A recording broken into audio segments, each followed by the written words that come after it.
Peggy 18. We wanted to have a means of transportation that was important to the character, and we wanted to have a reason to explore the open world on the back of the bike.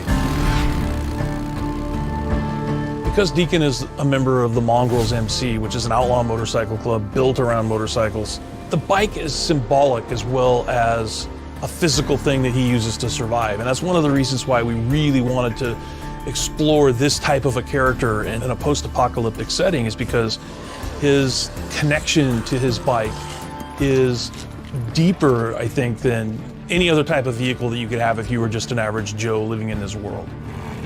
One of the things that we have worked so hard on in the game is making the bike fun, whether you ride a real bike or not. So with just an hour riding around on this bike, you can start feeling like you're a pro, even if you've never ridden a real bike. And that's one of the taglines for the game, is ride the broken road. In the story, the government comes in and blows up these bridges because they're trying to stop the horde. You can jump them.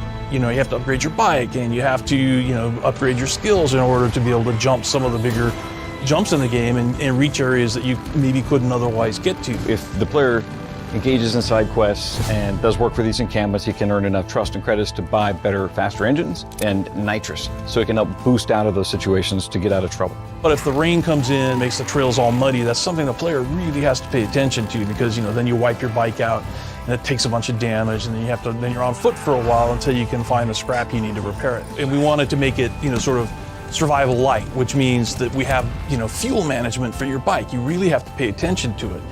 We didn't want to get heavy-handed with it, but on the other hand, we wanted it to feel like there were stakes. It's a world where the bike is your edge, but it's also a liability, and that you gotta manage it, and people want to take it from you.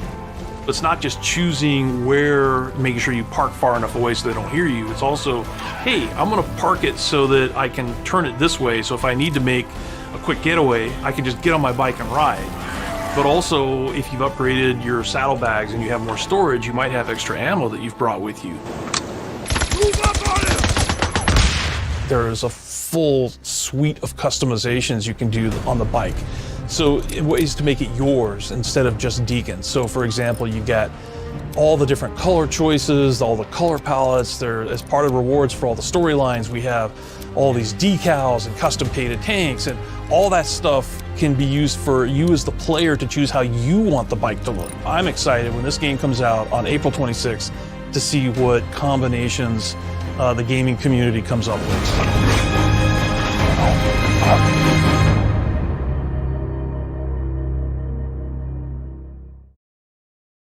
For the players.